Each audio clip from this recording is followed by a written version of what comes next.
What's going on? This is Edithson Abelard back again for another Unity 3D video.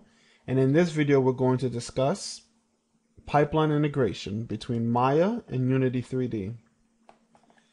More specifically, what I really want to touch is this scale factor. Now, I have something I've already exported out as an FBX file. I'm just going to grab it, drop it onto the scene, zero everything out, hit F so I can center this object. And first thing I'm going to do is just grab one of our first person controllers, which you know it was made to work in Unity. Zero that out. And you can see they're roughly about the same size. Now the reason for that is I modeled this specifically to fit into this Unity world. Now the one thing that I hear a lot is how come this scale factor is set to 0.01 or 0.1 instead of 1?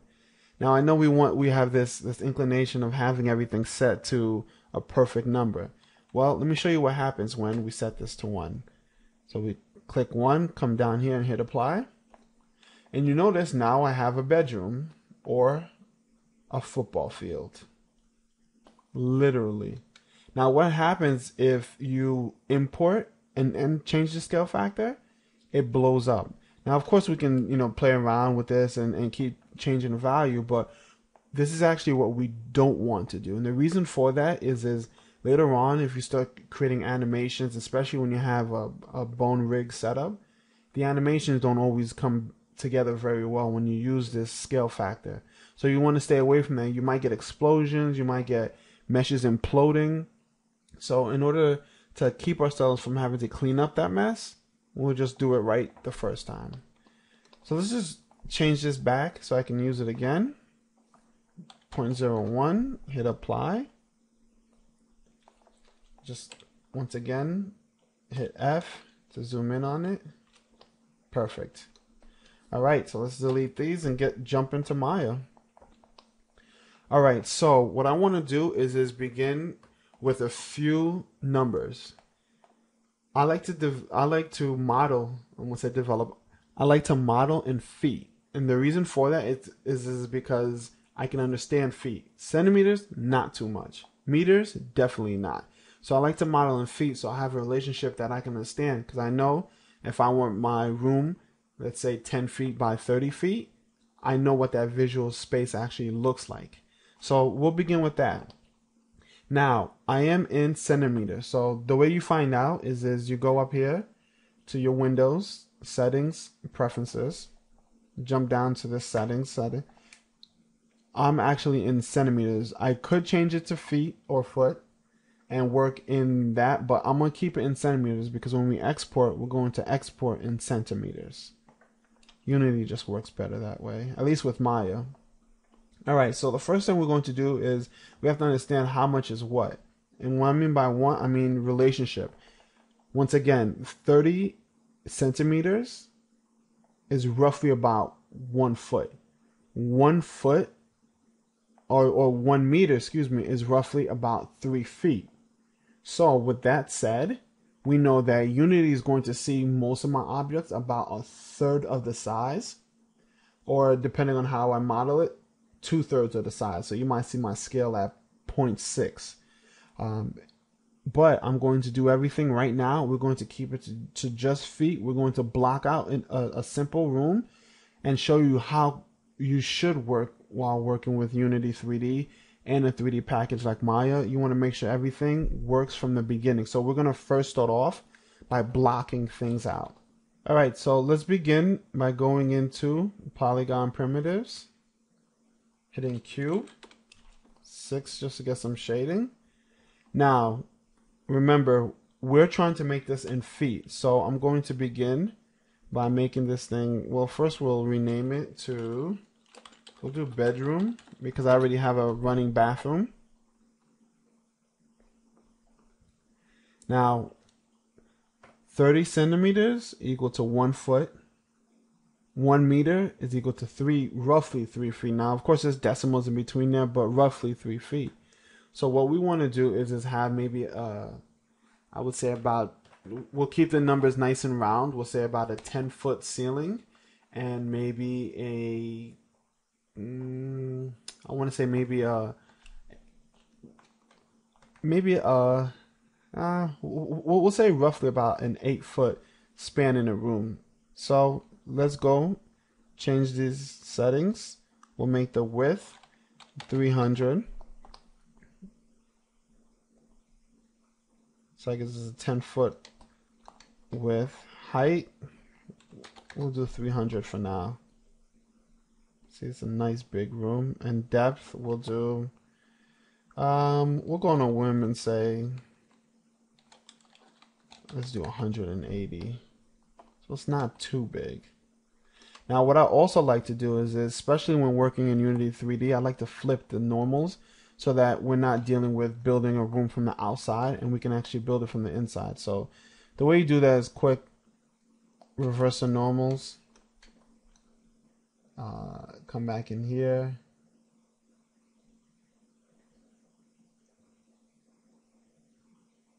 Click back face culling. Perfect. So now what you'll see is if I stop making everyone nauseous, now you'll see the inside of our box here, a little room. All right, cool.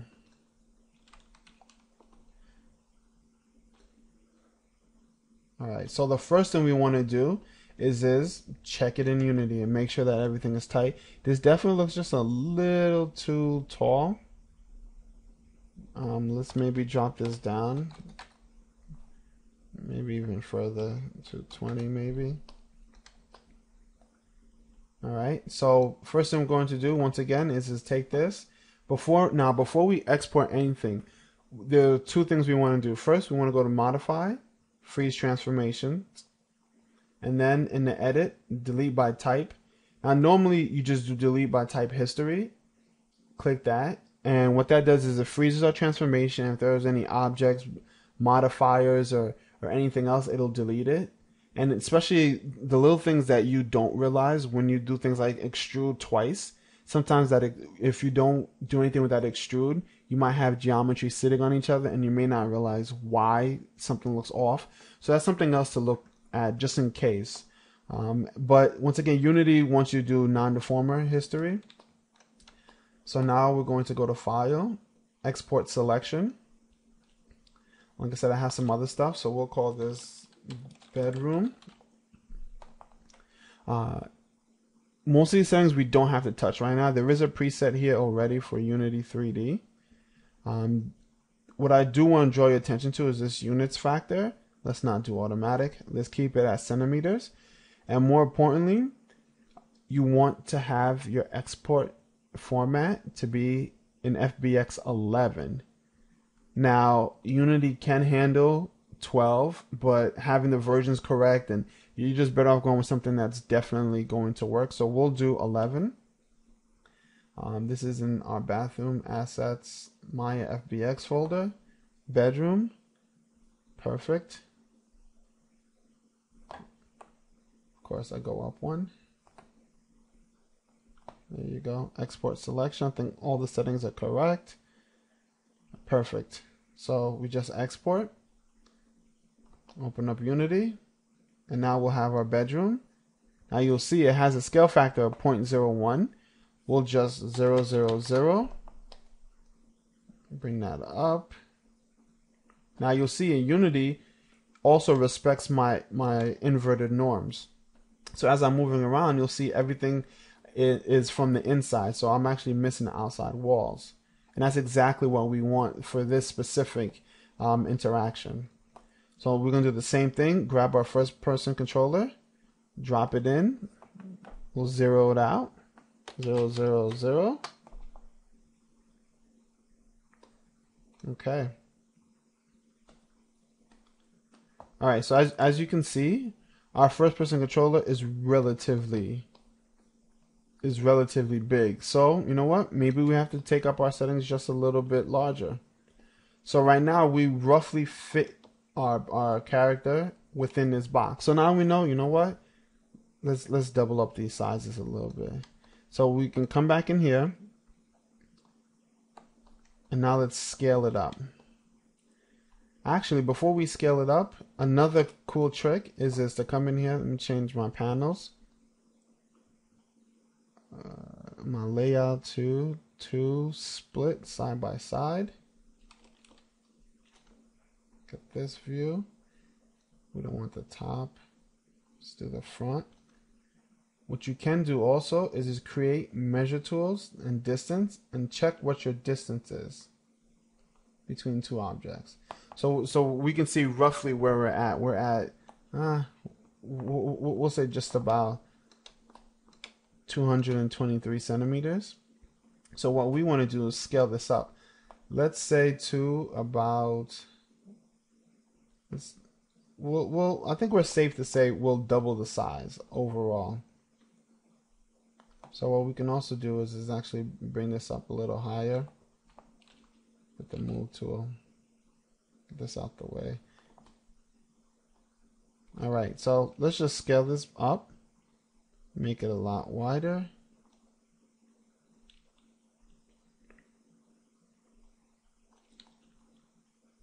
We'll just keep going. We don't have to save it right now. Same thing. Modify, freeze, edit, delete all by type, export selection. We'll just update this bedroom. Make sure everything is the same. Centimeters 11. Perfect. Yes. Go back into Unity.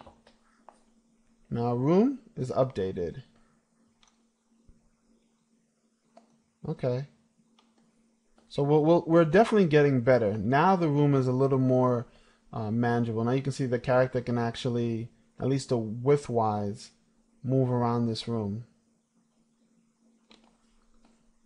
Now, if you want to play with the numbers instead of actually going and just scaling arbitrarily, then you can always come back into Maya, create a new box, and just keep using the numbers. But what we're going to do is just extend this through the base.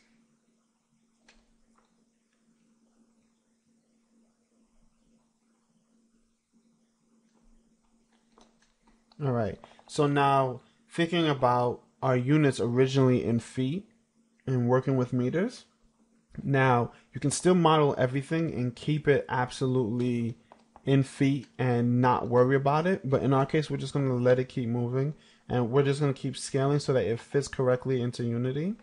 If you did model this in feet, you did the whole thing already, you can also scale the whole thing up. I wouldn't recommend waiting until that late in the game, but this also works. All right, so same thing. We're going to modify, freeze transformations, come back, delete by type, history. Actually have a shortcut right there. And we're going to export selection, bedroom, export, select, jump into Unity, and boom. Now we're in a good place. Still, our scale factor, 0.01. But what we've gone ahead and done is actually increase the size of our object. All right, perfect. So now our room looks relatively good. I think this is a good enough room. I'm going to show you another trick.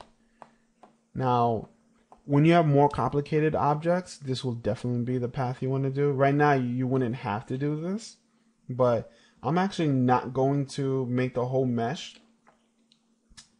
There you go. I'm actually not going to make the whole entire mesh have a collision script or a collider attached to it. And instead, I'm just going to drop this on the floor. And the reason for that is when, like I said, when we get into more and more complicated scenes, you may not want your full mesh to be what is colliding, and instead you can create just a pseudo collision detection. And I'll show you that in some later videos, and it does help out major with performance. So instead of maybe detecting collision for maybe, let's say, 5,000 points, we can easily do one of these, hide them, and you can have something for maybe something less, maybe even 200 points or 10 points. So we do that. Let's make sure we add some lights in the scene. Create other. Directional light. Now when it comes to directional lights, you'll always see me do this. Take this directional light and bring down this intensity. What we want is some lighting. We don't want this to be our focal lighting. We just want to make sure it's not dark in here. So let's just grab him, make sure he's above the floor. Okay. Switch my mouse. So as you can see, this room actually looks very believable. You can walk back and forth. All right, perfect. So the other thing I like to do is, especially in this case when we know we're in an interior, is go ahead now, create other, and now we can add some of our better lights. Let's do a point light. Now this is why I prefer to have the directional light in there just for the ambience, and come back in here and put one of these lights in here. You can bring down the range, half the range.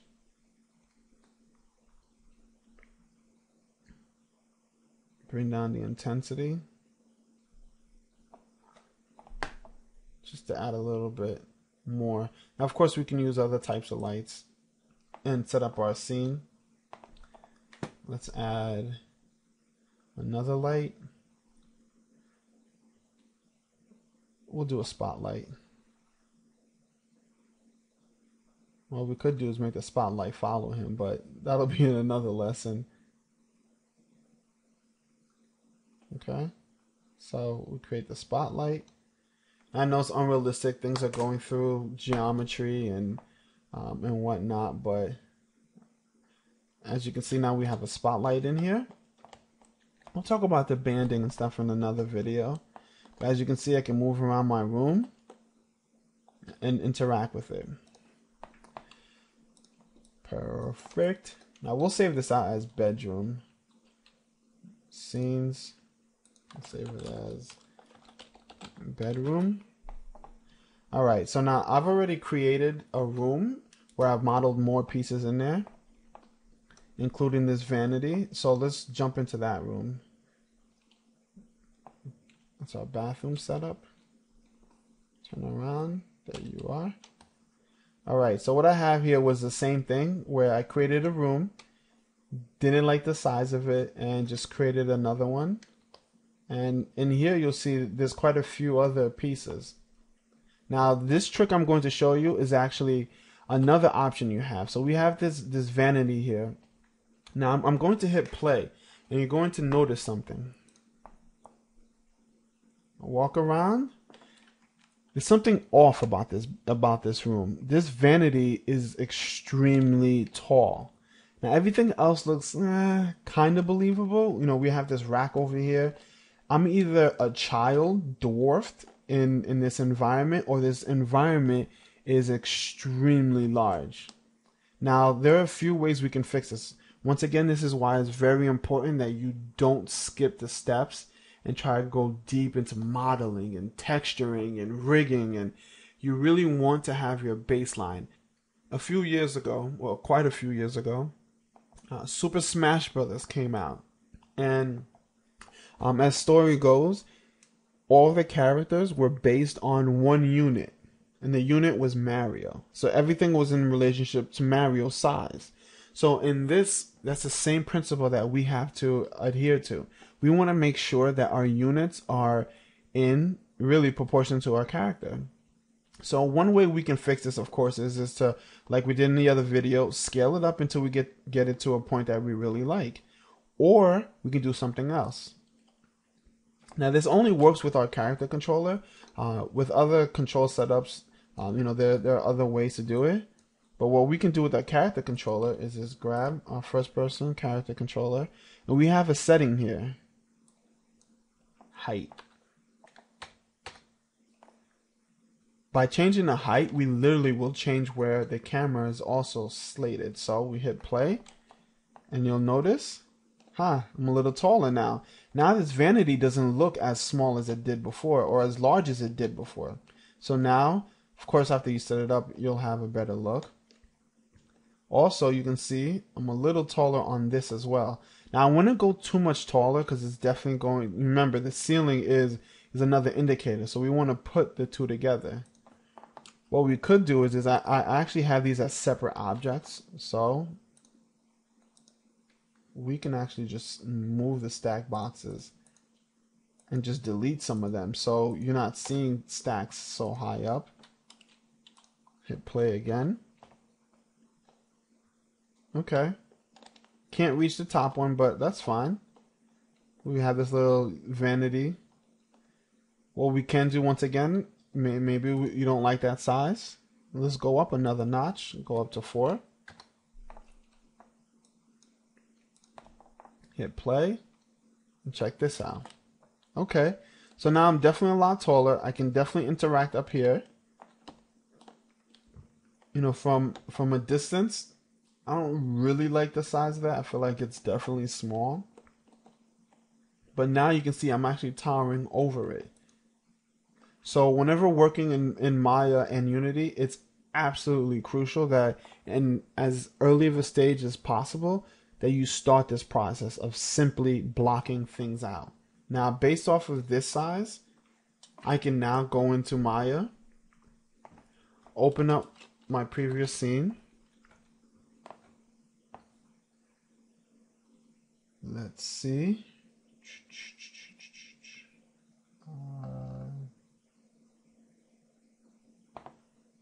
Open up this bathroom scene. We don't need to save that. Okay, have some more objects in here. Alright, so this is what it looks like in Maya. So now all I have to do is I know that this scale is basically, it's roughly what we were using. I can go ahead now, without any worry, create another, let's say, we'll do a pseudo carpet. So we grab a cube. We know it's going to be extremely small in comparison. As you can see. Do the same thing. Bring this up in width. Let's say, I like the number 300. As you can see, it's still relatively, for this room, it still fits 300. Let's try 250 in height. Carpets really shouldn't be that tall. That's still a relatively thick carpet. Depth is what we're going to change to 250. Okay. Roughly.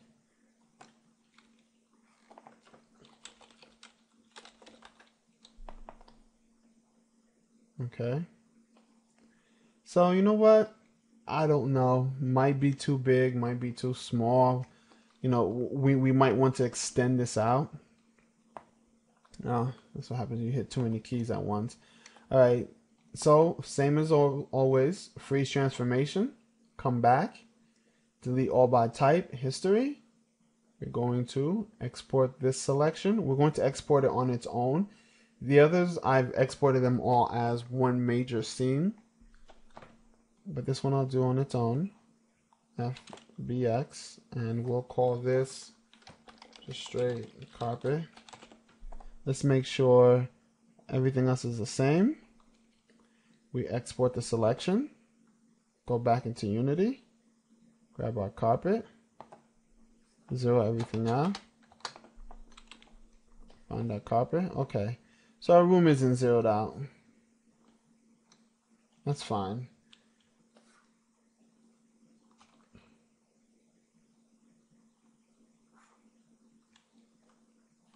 So we'll just move it over for now so we don't have to worry about anything.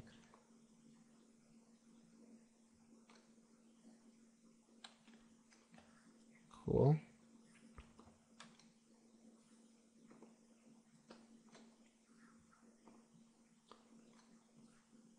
So it helps to have everything zeroed out.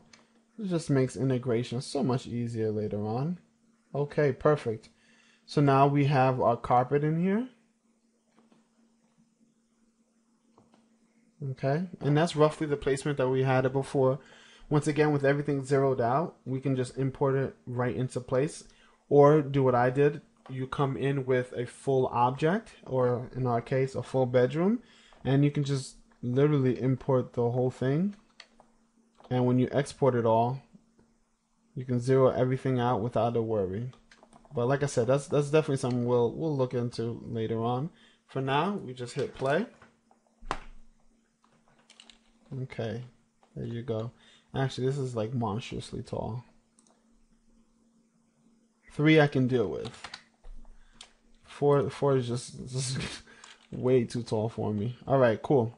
So now we can look on the ground. We have our carpet. We have our vanity. We have our little rack over here. And you come in, and also something that's very important to note is how much of a walk do they have? Is it believable?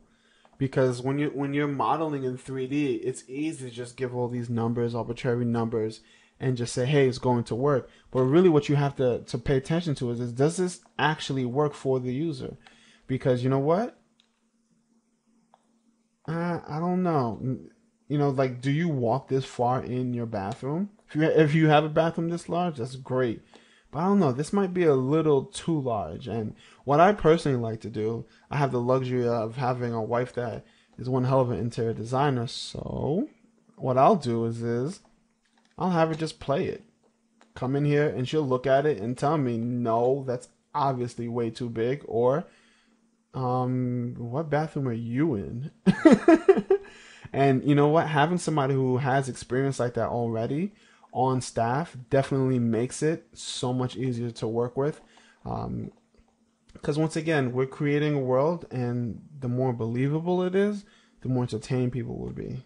Now, of course, this is, you know, simply doing a room. Now, if you're doing something like a stage, for example, where, you know, it's outdoors, once again, you're still doing things in relationship too. So by blocking everything out the way we did, you'll have the opportunity to maybe walk through the environment. No trees, no textures, nothing advanced, but keep blocking things out. And once you get a feel for the size, then you can go full force texturing, UVing, because that's where the brunt of the work is going to be in UVing. And once simple objects like this, you know, obviously it's not going to be too intense, but UVing, texturing, normal maps, bump maps, all of these things take time and they take a lot of effort. So before you get too deep into the project, I highly recommend integrating Maya and Unity 3D by using simple boxes and just blocking out your environment. Once the environment is blocked out, then you're free to go into the details. So this is your first tutorial on the integration between, or the pipeline integration between Maya and Unity 3D. In later videos, we're going to discuss more about the integration with creating more realistic to scale form, you know, rooms, adding more depth to a room, little techniques like why I didn't just model this all in Maya and instead use multiple prefabs. In this case, and we go back into Maya, you'll notice that I only have one in here. And if I did have multiples, just duplicate and drop it, I would still export just one of them. And so we're going to go into why we're doing that and some other great things in the next video. Thank you for watching. It's been your host, Edithson Abelard. Follow me on Twitter at @eabelard. Or even better, catch me on Google+, Edithson Abelard. Talk to you soon. Out.